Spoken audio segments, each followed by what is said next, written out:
Hello, everyone, and welcome back to another one of our webinars.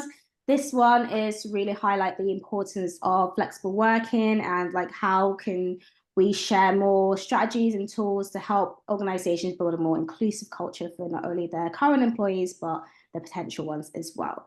So we'll be covering a range of different things from remote first strategies, hybrid working, inclusive hiring tips and talent acquisition strategies as well. So let's kick things off with a quick intro. I'm Rachel, the marketing manager at Equitas.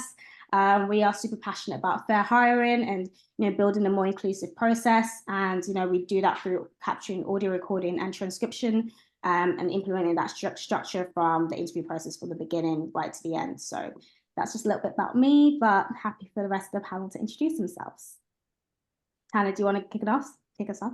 Oh, yeah. So I'm super happy to be here today and look at some really big topics that we've got an opportunity to share, I guess, our own experiences and our perspectives on. So yeah, my name's Hannah Gardiner. I'm the Global Head of Talent Acquisition at Austin International. So Austin International is our group brand. We are a specialist tech recruitment agency. So we recruit into two kind of key areas within tech, so technology and then med tech. So those two brands, Austin Fraser and Austin Visa. So I've worked myself actually within kind of sales and recruitment industries for about 19 years. I started my sales journey when I was just 16 in the motor trade. But I'm actually also a returning employee to Austin International. So I worked with Austin Fraser back in 2014. And I left in the 2015 and I came back into an internal talent acquisition role in the 2018. And yeah, I guess for me, kind of working in sales, to give you a bit more context, I have a son, Jack. I'm a single mum. So for me, being able to build myself an incredible career and to be an incredible mum to my son at the same time was so important. He's always my number one and will always be my number one priority. So when I actually came into our business back in 2014, I loved it. Like for me, it was the right role, right company. And actually, the reason I chose to leave was much more circumstantial. This was back when we didn't have laptops. When we didn't have the level of flexibility that we do today. And actually, as a single mum, that was quite tough actually at times to kind of work around. And I want to give my all to my role, and I felt like I was that was challenging at times, in recruitment, which I'm sure people will know. Like if you pull that job at 4 o'clock on a Friday, I wanted to work it. I wanted to be able to do everything I could to get it over the line, and that was me. So I just never quite felt that I was able to kind of give it my all, and obviously, had to kind of leave the office and leave that work there. And so I made that really difficult decision. It wasn't one that I wanted to make because I loved the business and I loved my job. Actually, I loved what I did, but I needed to do that for Jack, and I needed to be able to have more flexibility actually for him. And so I went off and did a few roles, kind of sales and marketing. I then actually co-founded a business, which I scaled pretty quickly from 2 to 86 staff, 10 stores across London. And it was really there. I had all the flexibility in the world with that role, but it was there that I found my passion for internal talent acquisition. For me, it just was so obvious that people are an organization's most powerful asset. And for me, identifying true potential in people and then giving them a platform and an opportunity to thrive was that was it. That's for me. I was like, this is amazing. If we can open more doors of opportunity for people, no matter, where they're from, their background, for me, I was going, I want to be able to give more people opportunities to create phenomenal success for themselves. And so actually coming back to Austin International was amazing because it was a company I loved, an industry I loved. So coming in and being able to also change the way we did things, when it came to hiring and inclusive hiring and widening that gate, I was like, this is an amazing opportunity to do something I love and change things in this environment that means we can welcome more incredible talent into our business and in turn, create phenomenal success. And I've been here ever since, nearly 6 years. And Jack is now 15, which is wild. He's taller than me, which is also crazy. But what a journey. And, my career's not been linear by any means. And so that's another really important factor. I'm like, careers aren't, more often than not, they're not linear. So, I think being able to celebrate people's journeys, the uniqueness of those journeys and give people opportunities to thrive is something I'm really passionate about. So that's a little bit about me. And hello, everyone. Thank you. Sam, do you want to go first? No, next. Yeah, I'll kick off. So thanks, Hannah. It was really great. I'm Sam Merron. I'm talent acquisition manager at Light. And I've been in recruitment for I think it's 15 years in March. Well, now actually, so I'm 15 years in, and about 7 of those were agencies. So I'm sure Hannah would have been speaking 7 in that period for a job at Austin because it sounds great. But yeah, I moved in-house because it just meant more for my career. Because agency was great, but I really like you. It's the buzz of hiring people and then seeing them develop in the company. Yeah. It's just something I'm really blessed to do and really passionate about. And yeah, remote working for me, I mean, it's really kicked on in the last 4 years. I mean, COVID was a massive thing for that. But I've got a young family. Well, I've got a young and older family. We've got 2 boys. One's living on his own, so he's older, and I've got a 9-year-old. So I'm very much focused on family life and remote and flexible working started out just from my own personal view, like what's important to me and having time with my family and spending time with my wife and just getting my own sort of life back kind of thing.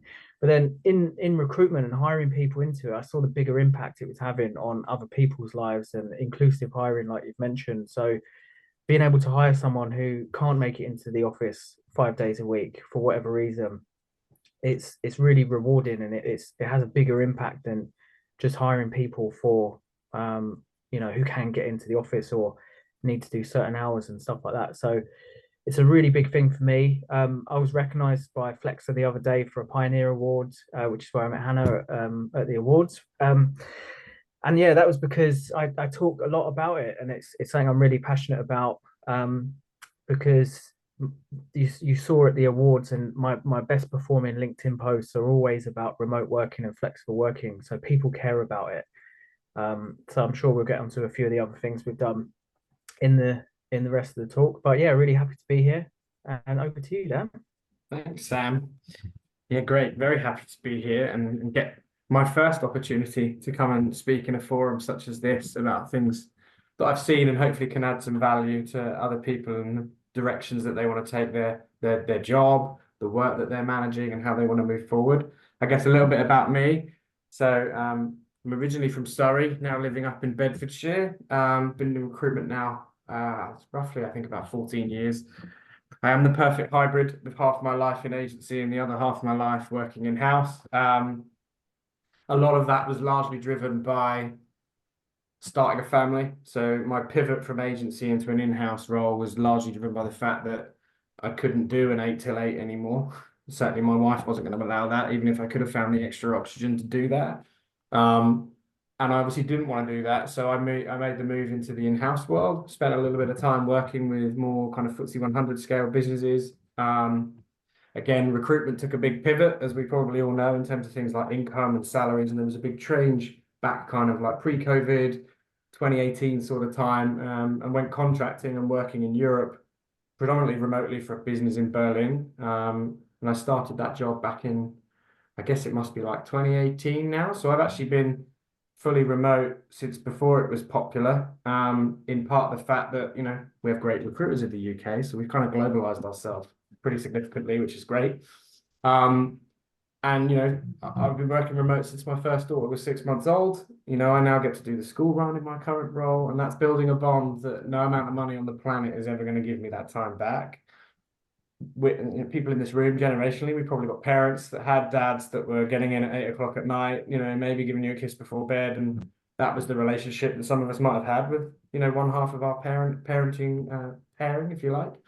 But on the other flip side of that as well, what I love about working remotely is it does afford me a chance to kind of bear some of that domestic load that, our partners do suffer, and it does disproportionately affect women, as we're starting to see more and more in terms of the surveys and data that's coming out. I think we do it anyway, but the fact that we're starting to get real clarity on this, remote working is really important. I work for an organization that's scaling fintech business across Kenya, Uganda, Ghana, Nigeria, South Africa. These are all communities of people that are actually a little bit further behind in terms of their level of equality.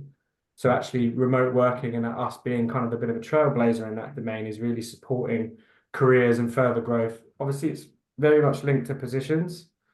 So it's very difficult in some roles for you to be fully remote. And I think as long as there's a lot of clarity around that, it's okay. But like if you can be remote, I mean, if you've worked in an agency, you know what it's like to have been tied to your desk unnecessarily and know how frustrating that is. As much as the coffee machine chats are great and the banter's great, at some point it's like, hey, I need a dentist appointment and I don't need someone checking up on me and making sure I can or can't go. I'm a grown-up. I think that's something that remote working is building, you know, this trust element in your workforce. It's okay. Go pick up the kids. Is your kid sick? Fine. Take that time off. These are the kinds of flexibilities we need to build if we want to get the best out of, you know, keeping people working in the business, keeping people satisfied. The moment you start micromanaging time, I think you're onto a downward spiral in terms of building that trust with your employees. So it's very close to my heart. You know, I probably wouldn't go back into an office. This might hurt me in a future move. And one day in 10 years where someone goes, hey, you don't want to work in the office. I love going in. Don't get me wrong, but I don't need to be there every day. Interesting. Well, that's really interesting. All you guys have very different perspective on this, and it's really interesting to hear your journey and how you are where you are now in terms of your flexible working arrangements. But you know, I was actually doing some research the other day on some stats on flexible working, and I realized there was this one that screamed out to me. It was like CIPD, like they found an estimated of like 4 million people who've actually changed careers due to the lack of flexibility in this, and it's a large amount of people. And I just think, like, you know, I even have some friends who value that aspect of flexible working, and you know, having that option to be able to choose when they want to go into the office or if they want to work from home. But what's your guys' thoughts on this? I would love to know. Yeah, it's such a big topic, isn't it? And I think you know, and maybe kind of share a little bit about kind of our journey with, you know, our approach to flexibility. And I think what's so difficult is finding that kind of consensus across such big organizations. Is every flexibility is going to mean different things to different people. You know, everyone's going to have what flexibility means to them. You know, it's quite unique in that sense. And you know, we went through a real journey with this in the business, and you know, we're advocating, really talking about it and kind of saying, actually, you know, this is really important for our people, and it's important to, you know, drive equity across our business and create these pathways where, you know, people are able to achieve incredible success, you know, in a flexible way. And actually, so these conversations had started, you know, happening before COVID. And then obviously COVID, it was kind of like we were propelled into this, right, cool, these conversations are happening right now, today. We need to do something. We were lucky as well that we had, you know, we did all have laptops at that point now, you know, so we could kind of switch that on pretty quickly, you know, from our side. But yeah, we spent a lot of time talking to our business, talking to our people. And I think that's a really important factor of any change, you know, within any organization, you know, bringing people on that journey and having open conversations to really understand what people want, what they need, and what's important. And the biggest things that came out of that was everyone that was different. It was different. You know, everyone was kind of wanting different things, what they like me personally. You know, I you know, I need flexibility, and I need to be able to have that level of flexibility, but I also love being in the office. Like, I really love it in terms of the inspiration I get from the conversations that I have. And we're very passionate about driving purpose-driven learning moments, you know, opportunities where, yes, you know, kind of 70% is that kind of learning on the roll, isn't it? But that social learning, observational and passive learning, you know, we also is really important. But in 2020, you know, after kind of going through that process, we made a really bold decision. I think we were one of the first kind of agencies to kind of take this flexible model. But literally it was like August 2020, we went completely flexible. So it was a perspective of, you know, you choose, you know, where and when you work, and work where you're most productive. And you know, it was a real transition for a lot of people as well. You know, certainly our hiring managers who are now, you know, going into kind of, you know, managing flexible, you know, hybrid teams that would have different wants and needs, and different, you know, some were going into the office, some weren't. So it's a real journey. And listening to our leaders, you know, what was great, what were their challenges, listening to our people, what was great, what were their challenges. And so we maintained this actually for really quite a long period of time. And I think this is what I mean around, it's an ever-evolving piece. You've got to speak to your people about this. How is it working also in reality? And so whilst there were some great successes, there were challenges with this, you know, and we were continuing to have those conversations. And what was really important is designing a culture that fuels driving an environment that fuels the culture that we want to have in our business. And what became quite interesting is again, the real differences, the extremes of what people were feeling through this model. What we started to find was actually less and less people were coming into the office, but not all of them through choice. So what was happening equally was that whilst, some people were really enjoying that, some people, and actually quite a lot of people were making the choice not to, because not that many people were coming in. So they're going, well, why would I, make that journey to come into the office when no one else is there? So it was actually less and less people were coming in. And actually we as a business, when we set out on that journey of choice and flexibility, we weren't trying to be a remote first business. We wanted to still drive culture and collaboration, but it was so interesting how it started to kind of go into that way. And so again, that bit of listening to people was really important. And, we also heard, people were starting to feel isolated. These kind of conversations were really important for us. What was also really important is we were looking at the data. So we were actually looking at the data, and, one of our commitments as a business is about building incredible futures. That's our purpose. That's why we exist. We want people to build something really incredible. We were looking at things like the promotion timeline. So, someone in an associate consultant role to hit that promotion to consultant from our business's inception, so 2007 to 2020, that was consistently around 6 months. I mean, it really, that didn't really fluctuate that much. But then from 2020, that got longer and longer, quite significantly as well. So it kind of went from 6 to 11 months. And there's a number of factors that could be. That could also be the skill of, of the leaders, or that confidence in managing and working kind of with, remote and flexible teams. That could be an economy. I mean, we can all agree that the last 4 years have been just an absolute roller coaster in terms of, the market changes. So absolutely, that's going to contribute to that there as well. But for us, it was that learning curve seemed to be getting longer and longer. And so what we felt was happening is we were perhaps limiting ourselves around that kind of, observational, passive, social learning opportunities that we really had.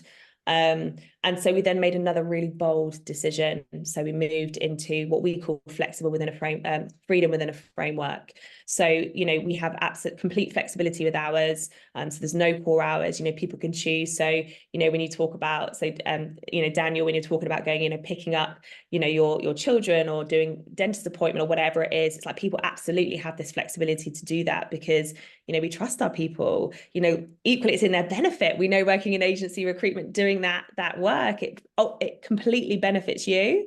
And we also know that recruitment, as you've pointed out, is not your normal 9 to 5.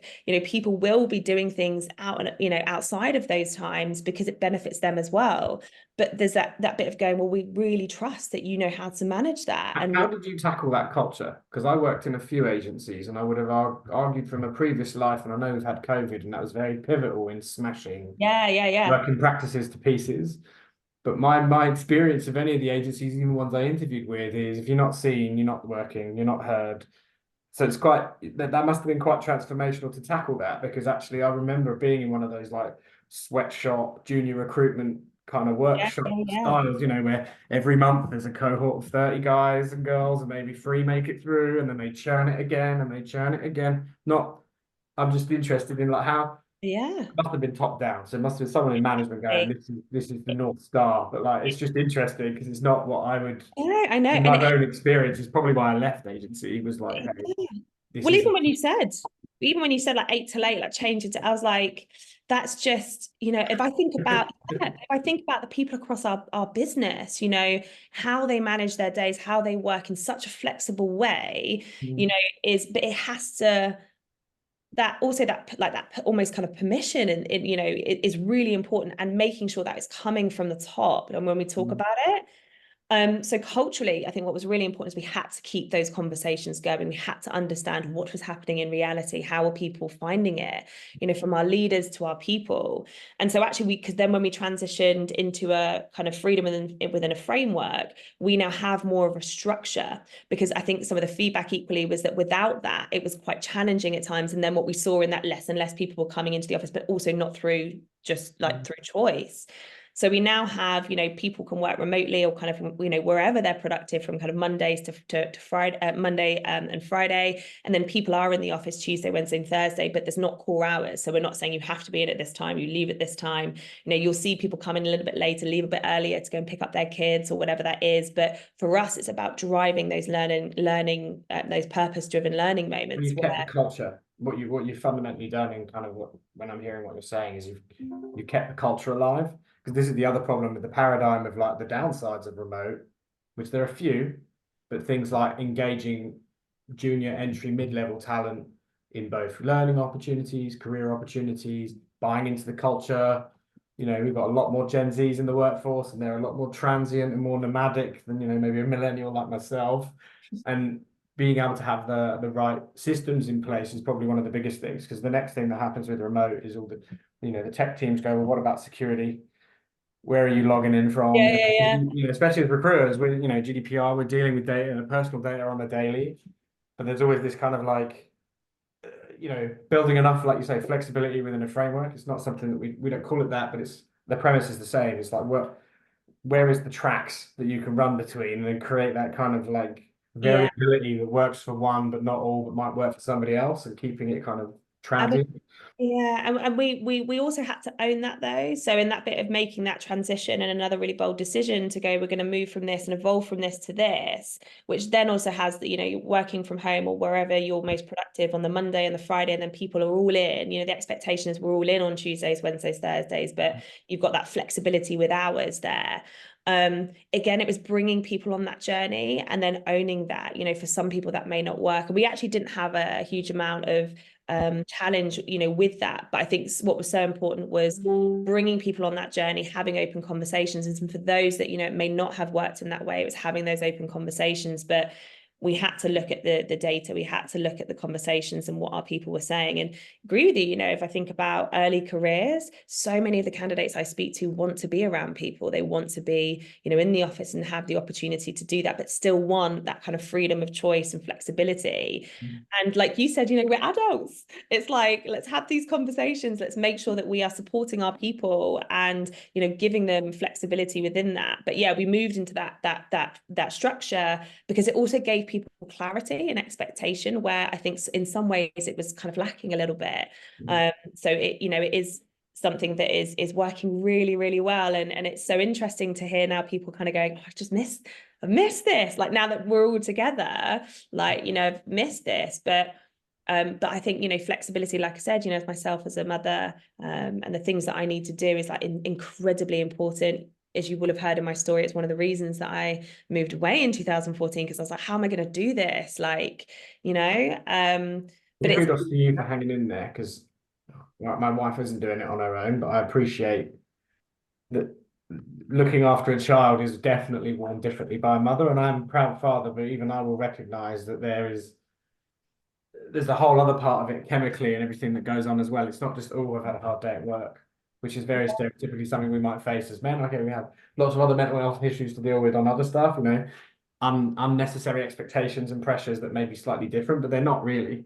They're actually fundamentally what make us more similar, you know, mother, father. But there are some things that I recognize that even when we really try to really understand it, I'm sure Sam's got some great experiences as well, but we'll know from seeing that transformation in our partners of like, especially like for yourself, a career and a mother, and those are two full-time jobs, not just one. And like, you know, kudos to you, like for carving out an awesome career and doing that. Like, definitely in awe of that, because it just doesn't affect us the same way. It doesn't. Yeah, no, thank you. To hear the story. And yeah, no, I really appreciate that. And yeah, like I said, the whole journey of flexibility with our business has been a real journey. But I think what's really important is, and you're also doing, you know, right by your people, but also, you know, how you've got to reflect on, is the environment you're creating going to fuel that culture that you really want? And there's the things you have to keep talking about. And sometimes it does require to make bold decisions, you know, to kind of do that. And that's something we're going to continue to review.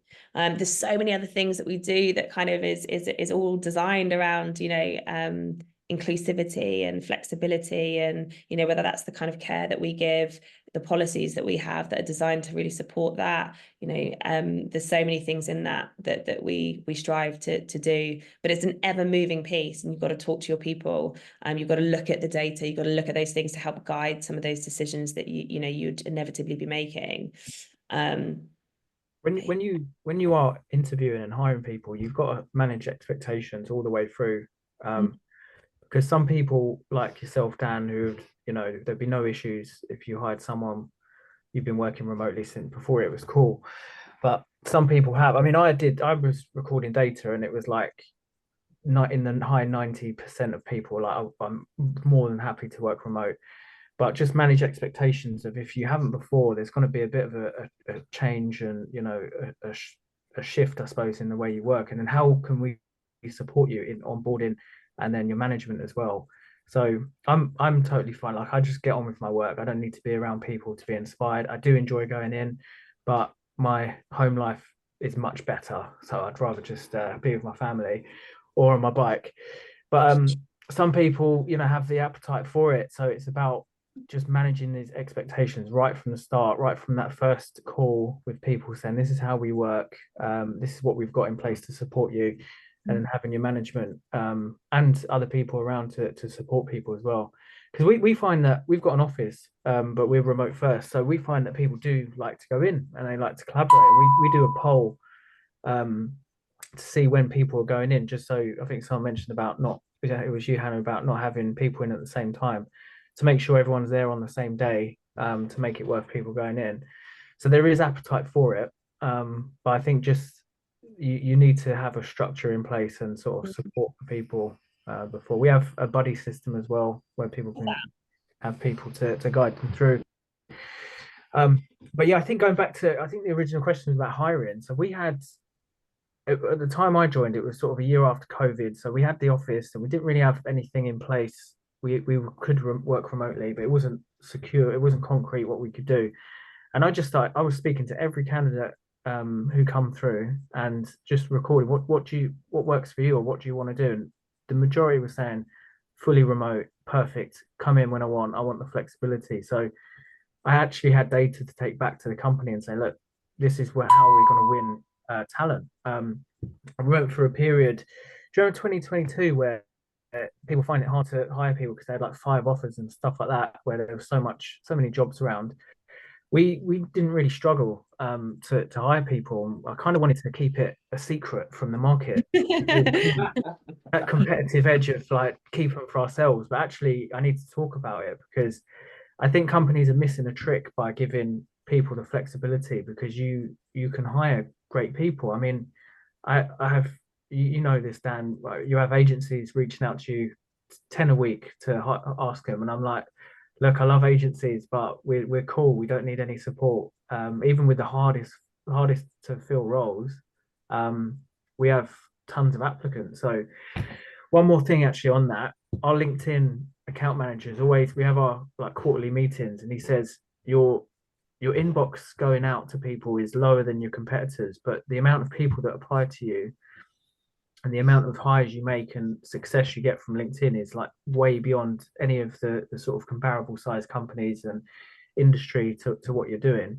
And a lot of that is because our roles are remote first, flexibility. You can do what you want, so it just encourages more people to apply. And you'd rather have more applicants than less, I suppose, for hiring. So yeah, it's worked really well, and I think companies are missing a trick by not adopting it.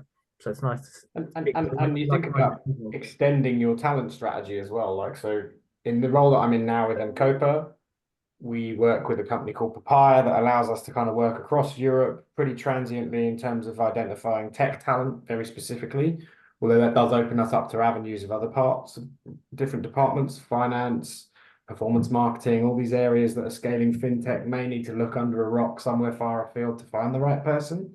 So a lot of what we're doing is centralized in our markets, but it's that remote working policy has become a mantra off the back of what was, hey, we've got to keep people safe, right? And we're talking about an organization that we had people that we employ now currently around 12,000 DSRs. So they're direct sales people that are paid on a commission-only basis to sell our products. And they're also the people that are, modern hustlers that are living day to day, They earn by day, not by month. Very, very like moving target in terms of income. And we raised something like $300,000 as like income protection in a period of COVID. And what really came from that was actually a togetherness. So this like trust. And this is a lot of what underpins culture and remote working is trust, cohesion. You know, in a previous role, I worked in a team that had people in Mexico, people in Greece. That's not even a time zone that you can really operate it within, to be really frank with you, right? That's like me clocking off and going to bed when my colleagues in LATAM are coming online.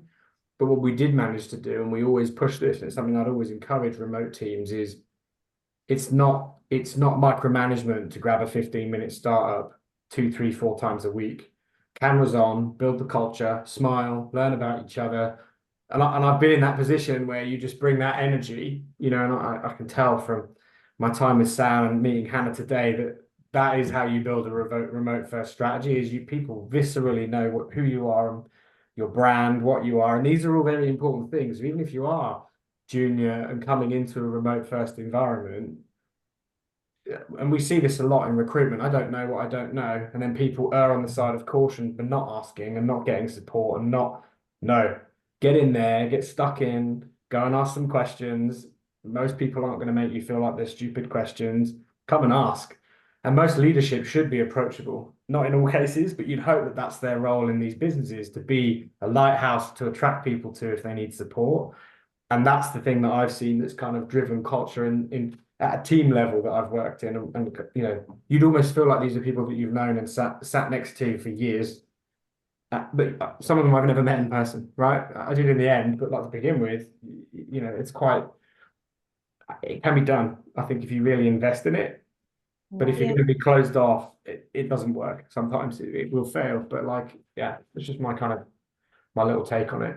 Yeah, definitely. And I think to also what you said earlier, Sam, that piece around just owning, you know, what it is. So your proposition, what you offer, and then equally for people to also make that choice, you know, in the time they spend with you. I'm such an advocate as well from a talent perspective, that connection also between talent and development, and that, you know, whole process of an interview process is a learning journey, you know, you start that learning journey really nice and early on. So when they're then in the business, so we're giving lots of information and you're taking them on this journey, and you're really upfront about kind of what that is, what the expectations are, what that value is, you know, what does it give them? You know, equally people can, you know, really make that choice. But that's really important to own, you know, what that looks like, and be, you know, transparent through that process so people can make equally their own decisions, their own choices, that's the company that they want to join.